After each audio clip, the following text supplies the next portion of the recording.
Hi friends, welcome back to my channel. কেমন আছো তোমরা? আশা করি সবাই খুব ভালো আছো, সুস্থ আছো। আর ব্যাগটা নিচ্ছ কি কারণে? না, মাথাটা খারাপ হয়ে গেছে।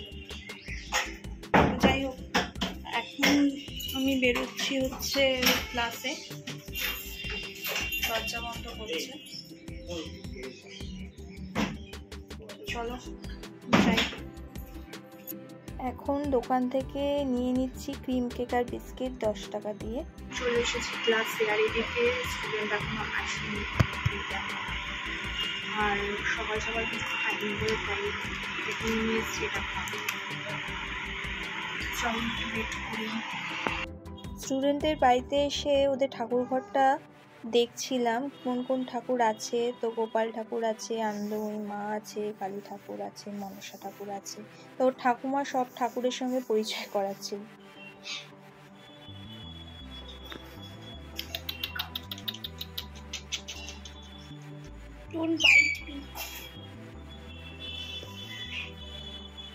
পটপট করিস না, একদম কিছু দাঁড়িয়ে থাক।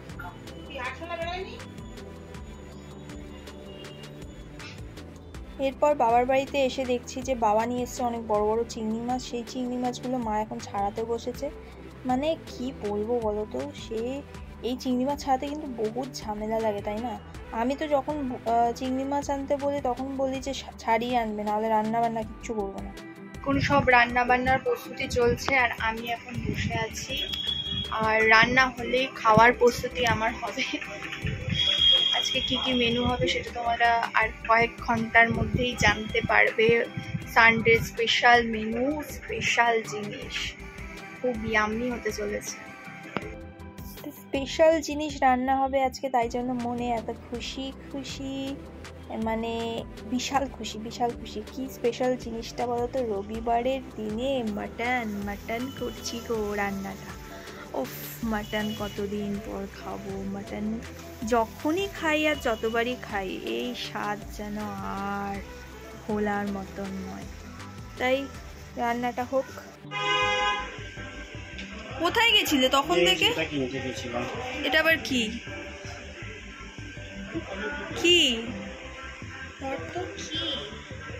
দেখ?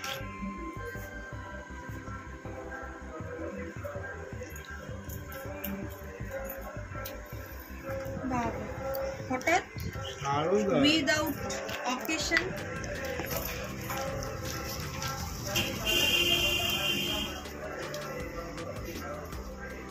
এগুলো পায়ে পড়ে না,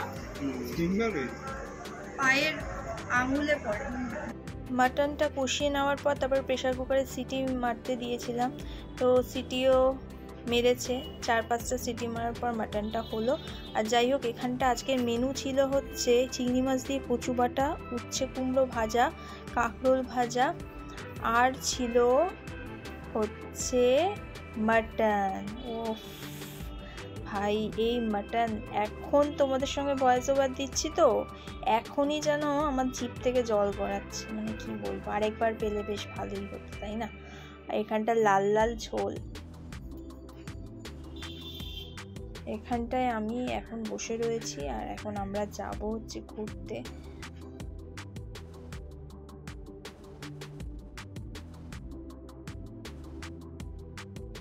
তো আজকে এখন আমরা যাব হচ্ছে রাম ঠাকুর আশ্রম। আমাদের গুরুদেব হচ্ছে রাম ঠাকুর, শ্রী শ্রী সত্যনারায়ণ। তো ওই আশ্রমে আজকে যাওয়ার সৌভাগ্য হচ্ছে। আমরা সবাই মিলে যাব, আমি যাব, মা যাবে, বোন যাবে, জয়দীপ যাবে। সবাই মিলে একটু পুজো দিতে যাব, ঠাকুরের দর্শন করতে যাব। তো চলো রেডি হব এবার।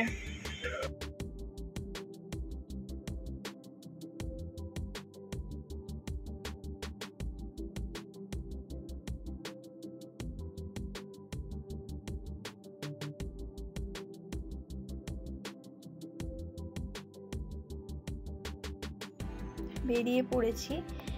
আর আজকের কিন্তু ওয়েদারটা বেশ ভালো, আকাশটা দেখতে কিন্তু বেশ ভালো লাগছে। মাঝে মাঝে একটু বৃষ্টি বৃষ্টি পড়ছে। আর দেখো আকাশটা দেখছো, মনে হচ্ছে না শরৎ চলে এসেছে? হ্যাঁ, আমার তো তাই মনে হচ্ছে, শরৎকাল চলে এসেছে। তাই জন্য আকাশটায় না ভাসা ভাসা মেঘ দেখা দিচ্ছে। আর এখানে আমরা চলেও এসেছি স্কুটি থেকে নেমে, মানে চলে আসবার আগে স্কুটিতে তেল ভরতে এসেছিলাম পেট্রোল পাম্পে। তো পেট্রোল পাম্পে তো খুব একটা ভালো করে ভিডিও করতে দেয় না, তোমরা খুব ভালো করেই জানো, যারা ফোন নিয়ে পেট্রোল পাম্পে কিন্তু ঢোকাটাই বারণ। তো যাই হোক, তো আমি একটু লুকিয়ে লুকিয়ে ভিডিওগুলো করছিলাম। তো তেল ভরে নেওয়ার পরেই যাব হচ্ছে গুরুদেবের আশ্রমে। অনেক দিন যাওয়া হয় না গুরুদেবের আশ্রমে, তো এবার আলটিমেট যাব আজকের দিনে। আমার খুব ভালো লাগে জানো তো, গুরুদেবের আশ্রমটা না মনে হয় একটা শান্তির জায়গা, মানে মন থেকে শান্তি পাওয়া যায় গুরুদেবের আশ্রমে গেলে। আর এখানে পেট্রোল পাম্পে যে পেট্রোল ভরছে, পেট্রোলের যা দাম হয়েছে না সিরিয়াস। আর আমাদের না গাড়িটাকেও একটু সার্ভিস করতে হবে, অনেক দিন হলো সার্ভিস সেন্টারে দেওয়া হয় না, আর গাড়িটা একটু প্রবলেম করছে, তাই জন্য বলছিল যে গাড়িটা একটু সার্ভিস সেন্টারে দিতে হবে। দেখা যাক কবে দেওয়া যায়। চলো, প্রায় তেল ভরা শেষ, এবার তো যাব। আর তস হয়েছে না কখন যাব। তো চলো, চলে এসেছি, আর সঙ্গে নিয়ে নিয়েছি একটু সন্দেশ গুরুদেবের জন্য। তো ওই গুরুদেবের মন্দিরে আমি যাচ্ছি। তোমরা আমার ভিডিও যারা অনেক আগে থেকে দেখছো তারা জানবে যে আমি এই বছরই শ্রী শ্রী কৈবল্যনাথের দীক্ষিত হয়েছি, আমি আর জয়দীপ। আর আমার মা বাবা আগেই দীক্ষা নিয়েছিলেন, আর আমার মামার বাড়ির তরফ থেকে সবাই শ্রী শ্রী কৈবল্যনাথ বা সত্যনারায়ণের দীক্ষিত। তো আমার অনেক দিন ধরেই ইচ্ছা ছিল যে এই ভগবানকে আমি দীক্ষা গুরু করব, তো সেটাই করতে পেরে আমি নিজেকে খুব ধন্য মনে করি। তো এই যে আশ্রমটা, এই আশ্রম হচ্ছে যাদবপুরে অবস্থিত। যাদবপুরের 8B বাস স্ট্যান্ড থেকে আরেকটু কিছুটা গেলেই রিক্সা করেও যায়, আর অনেকে হেঁটেও চলে যায়। তো গেলে তারপরেই কিন্তু শ্রী শ্রী কৈবল্য ধাম।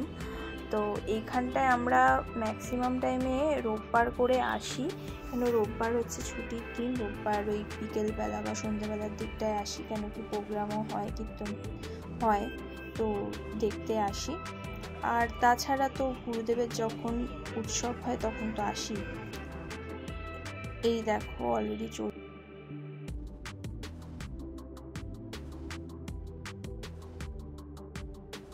এই দেখো শ্রী শ্রী কৈবল্য ধামটা কতটা বড় আর কতটা জায়গা জুড়ে, আর চারিদিকে বাগান করা, এত সুন্দর এনভায়রনমেন্ট, মানে এখানে আসলে সত্যি একটা শান্তি মিলবেই মিলবে। আমরা প্রায় আস্তে আস্তে আমাদের 6টা বেজে গিয়েছিল, তাই জন্য মা একটু চেঁচামেচি করছিল। মা বলছিল আরও আগে কেন আসলাম না। ওদেরও একটু দেরি হয়েছিল, মা আর বোন আলাদা এসছে, আর আমি আর জয়দীপ আলাদা এসছি।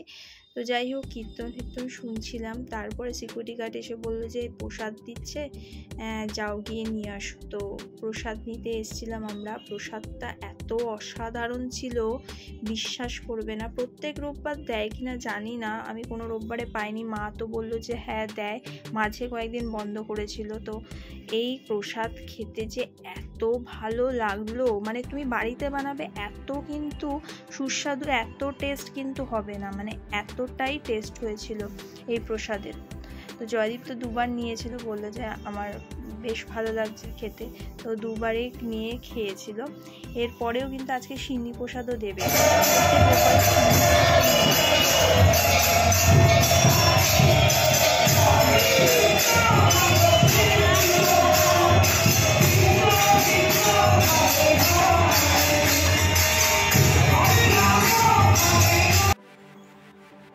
আর সত্যি কথা বলতে, তোমাদের কাছে বলতে আমার কোনো লজ্জা নেই, আমার কিন্তু কৃষ্ণ নাম খুবই ভালো লাগে, খুবই মধুর লাগে। আর এখানে আমি কৈবল্যনাথের ধামে এসেছিলাম, আর ওপরে সিঁড়ি বেয়ে উঠেছি। এই কৈবল্যনাথ ধামের অনেকগুলো জায়গা, আর কৈবল্য ধামের অনেকগুলো জায়গার মধ্যে এই জায়গাটা বেশ আমার ভালো লাগে, যেখানে গুরুদেবের ছবি রাখা থাকে। আর এটা হচ্ছে গুরুদেবের ঘর আর কি। আর এই যে এই বক্সটার মধ্যে না এখনো কীর্তন হচ্ছে, আর বসে বসে এতটাই পা ব্যথা হয়ে গেছে যে এখন বেরিয়ে পড়েছি। আমি আর জয়দীপ। আর এখানটা তো বৃষ্টিও শুরু হয়ে গেছে, আর এখানে একটা মেলা হচ্ছে, মেলাতেই যাচ্ছি বৃষ্টিতে ভিজে ভিজে। তো চলো দেখা যাক, রথের মেলা নাকি এটা।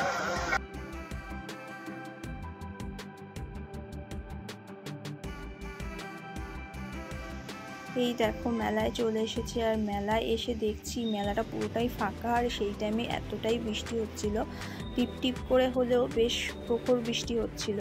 আর এখানে আমি আচার কিনতে এসেছি। মেলায় গেলে আচার আমার কিনতে খুবই ভালো লাগে। আর এখানে মিক্সড আচার নিচ্ছি, আমাকে একটু টেস্ট করতে দিল কাকু। একটা ছোট ওই কাঠের যে চামচগুলো, ওটাতে বেশ ভালো লাগলো। আর এই মিক্সড আচারটা আমি নেব, আর লেবুর আচারও নিয়েছি। আর এখানে দেখো খুব মজা পেয়েছি, আর তারপরে কিন্তু কাকু তুলে দিচ্ছে, বলছিল আমাকে 100 গ্রাম নিয়ে কী হবে। আমি বললাম যে না না, আমি তো একাই খাবো, তো 100 গ্রামই ঠিক আছে। জয়দীপ খুব একটা আচার ফাচার খেতে চায় না, আমি একাই খাই। এটা অনেক বেকার নষ্ট করে লাভ করার জন্য আমাকে লেবুর আচার, আর এখানে আমাকে লেবুর আচার দিয়েছিল, আবার লেবুর আচার আমি খাচ্ছি। এরপর কিন্তু আমি আরও অন্যান্য মানে কাউন্টারগুলোতে গিয়েছিলাম, যে কী কী হয়েছে না হয়েছে রাখা আছে সেগুলো দেখতে বেশ ভালো লাগে। নিই বা না নিই, এগুলো কিন্তু দেখতে বেশ ভালো লাগে। আর এখান থেকে না একটা কানে নিয়েছিলাম ব্ল্যাক কালারের। এই ভিডিওটা তোমাদের শর্টস ভিডিওতে আমি দেখাবো যে কী কিনেছি মেলা থেকে। তো রথতলা মেলা থেকে যেগুলো কিনেছি আর এই মেলা থেকে যেগুলো কিনেছি দুটো একসঙ্গেই দেখাবো, ঠিক আছে? ওটা পরে তোমাদের দেখাবো। আর এখানটায় দেখো বৃষ্টির মধ্যে আমি লাইনে দাঁড়িয়ে আছি।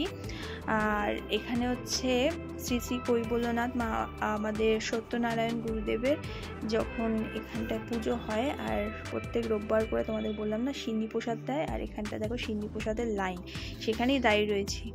আর এই সিন্নি প্রসাদটা যে কি সুন্দর হয়, মানে অসাধারণ হয়, অসাধারণ। আজকে কিন্তু প্রচুর ভিড় ছিল, জানো তো, জানি না মানে এত কেন ভিড় ছিল, কিন্তু আজকে প্রচুর ভিড় ছিল, প্রচুর। এরকম ভিড় কিন্তু রোববারে সচরাচর দেখা যায় না, কিন্তু এই রোববারে খুবই ভিড় হয়ে গেছিলো। কিন্তু সেটা আমি বুঝলাম না কারণটা কি। আর এখানটা দেখো আমরা 4 জন এসেছি বলে 4টে এরকম নিয়ে নিয়েছিলাম সিন্নি প্রসাদ, আর সিন্নি প্রসাদটা তোমাদের সামনে শেয়ার করলাম। আর এখানটায় আমি সিন্নি প্রসাদ খাচ্ছি। কারা কারা এই সিন্নি প্রসাদ খেয়েছো গো কৈবল্যনাথের, মানে সত্যনারায়ণের, কাদের কাদের খুব ভালো লাগে আমাকে জানিও তো কমেন্টের মাধ্যমে। আমার তো ভীষণ ভালো লাগে গুরুদেবের এই সিন্নি প্রসাদ। আর এখানটায় ফেরার পথে দেখো এত জ্যাম ছিল রাস্তায়, তারপরে এরকম বৃষ্টি ভেজা। মন্দির থেকে এসে বিশাল ক্লান্ত, এখন শুয়ে আছি, একটু পরে কসবায় যাবো। আলটিমেট চলে এসেছি নিজের বাসস্থানে কসবাতে। তো এই ছিল আছে সারাদিনের ভিডিও। কেমন লাগলো জানাতে ভুলো না কিন্তু। টাটা।